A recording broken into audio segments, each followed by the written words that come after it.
Co-creation, a playbook for HR. With the shift in the workplace propelled by hybrid work models, AI, and the requirements of Industry 5.0, organizations realize that tinkering around the edges will no longer work and that genuine change requires a different way of running businesses and teams. It is here that co-creation assumes significance, a strategic methodology that goes beyond mere collaboration.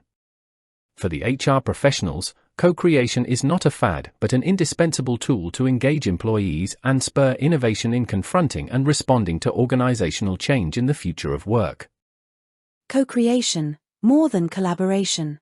The very core of co-creation surpasses the simple act of collaboration. While in traditional collaboration, people work toward a common objective while maintaining their individual interests, co-creation invites them into a deeper, more collaborative method. Co-creation requires participants to be fully engaged cognitively, emotionally, and practically in creating something together that no one person could reach. Think about co-creation more like a coming together of minds, each one bringing their view but being united around one purpose. For the HR professionals, that means moving beyond merely facilitating teams to creating spaces where employees would shape the future of an organization collectively. Take, for instance, a product development team in any technology firm. Instead of being in silos and then meeting occasionally to update each other, co-creation will have them ideate together, resolve conflicts in real time, and make decisions as one. The outcome would be more innovative products, quicker decision-making, and greater ownership. Values that make co-creation work: connection, trust, and commitment. 3 values constitute the backbone of co-creation: connection, trust, and commitment. For the process to bear results, these values must be cultivated, and they are, in fact, highly interdependent. Connection. Co-creation requires more than functional teamwork, it is about deep connections. HR should create such an environment where participants can connect with each other both at a personal and professional level. This will drive better outcomes that are open in communication, richer in ideas, and strong in their results. Trust. Trust will always be the basis of any well-implemented co-creation process. The participants should always feel safe enough to share their thoughts, challenge any idea thrown at them, and even go as far as to suggest bold solutions. Trust cannot, of course, be demanded, rather, it must be earned through consistent and transparent behavior by all parties in question. Commitment. Co-creation requires full commitment from all the participants. As an HR professional, one has to make sure the employees are present and committed to the process of co-creation. Where the participants commit to a shared purpose, it helps them uphold their responsibilities and make meaningful contributions as such. Each of these values reinforces the others. When participants feel connected, trust is developed. Where there is trust, commitment follows. HR leaders need to be very cognizant of the reality that neglect in any one of these values can cause an unraveling of the process.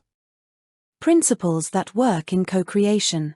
If human resource professionals are to apply this approach, they have to follow some guiding principles to ensure its success, including: group needs come first before individual concerns. The principle states that co-creation requires a group's goals to take center stage rather than letting individual priorities to rule. This way, the group will work towards one aim and not break down to various interests pulling in different directions. Value individual insights. While group goals have undoubted preeminence, the value of individual contributions cannot be discarded. HR must ensure all types of diverse insights are represented and valued so that not everyone shows their unique insights, which might override the group's direction. Demonstrate full participation. Co-creation can work only when all participants demonstrate full participation. The HR must facilitate this vigorously and assure full commitment because even the shortest time away or disengagement disrupts momentum altogether. Iterate understanding and solutions. Co-creation is a non-linear process. The HR must develop cycling of understanding, problem analysis, and solution development together with participants. This is to make sure that decisions are always revisited for constant refinement in light of evolving goals of the group members themselves. Adherence to the above principles will mean co-creation shall yield meaningful and sustainable outcomes and not just quick fixes. Practical ways to create connection, trust, and commitment. While the values and principles sound promising, the actual co-creation in realistic life often presents challenges for the HR leaders to help them translate into tangible, day-to-day practices. Given below are concrete strategies that foster connection, trust, and commitment within teams. Building connection.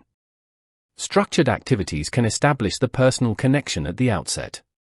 Icebreaker exercises, personality assessments, or less formal team-building activities help people become comfortable sharing their ideas and working with one another. Rotating team members regularly through different projects may increase the depth of connection throughout the organization. 2. Building trust. Trust develops with time and consistency. Facilitate regular check-ins and open dialogues, where decisions and outcomes are made transparently. Other ways to encourage this level of trust may be 360-degree feedback sessions, whereby the trainees may give constructive feedback to their peers by encouraging accountability and openness. Centering commitment. Commitment, it always tends to get faded with time. In long projects, HR needs to keep the teams motivated by setting milestones and celebrating them as and when such milestones are achieved. There is a requirement of regular pulse checks for assessing engagement level and nipping the issues in their buds for sustaining commitment in a long run. Co-creation as an ongoing process, not a one-time event. Co-creation is not a single-shot intervention, but it is an ongoing process. Organizations should regard it as a continuous improvement model where co-creation has to be embedded in the organizational culture. HR professionals will have to arrange ongoing reflection, learning, and adaptation to shape and adjust process and outcomes continually. Just as organizations implement continuous improvement programs to reinforce operational efficiency, so should co-creation be viewed as a continual consciousness-raising process. It depends on consistent action, reflection, and adaptation cycles. HR should ensure that this becomes part of the DNA of the organization and is not simply a project alone.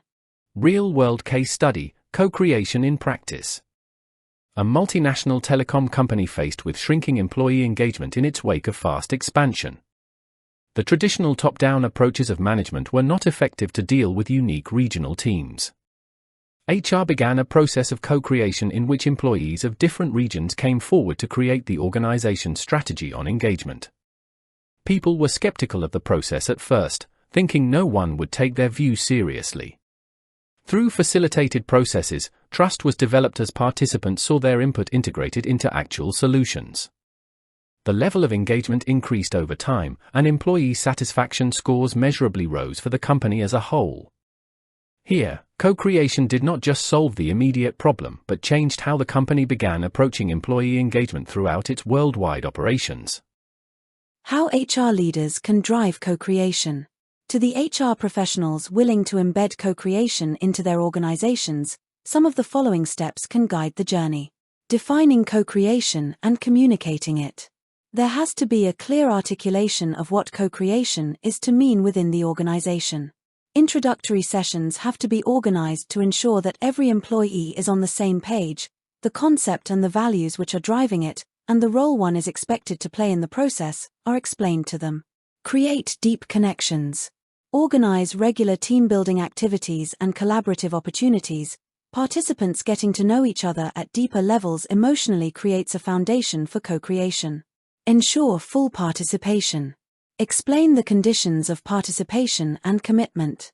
The teams should be made aware that when coming fully, it is with body, emotions, and mind present.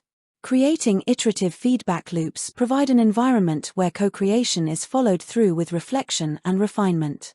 Apply mechanisms for feedback in each instance to make necessary adjustments and see to it that the solutions keep in tune with the ever-evolving needs of the organization. Embed co-creation in culture. Embed co-creation into the culture. The more co-creation practice becomes part of every culture, the more chances are there that it will be proactive rather than a reactive measure. A plan for the future of work. Co-creation gives the HR professional a strong toolkit that ensures connectedness, trust, and innovation within organizations.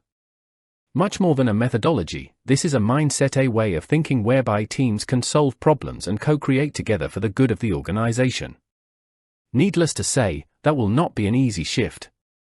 It requires a commitment from HR to create an enabling environment and ensure full participation to embed co-creation into the company's culture.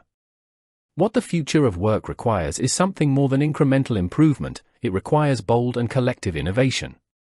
Co-creation is more than a tool, it's a key to unlocking the full potential of your organization in an increasingly complex world. The time to act is now.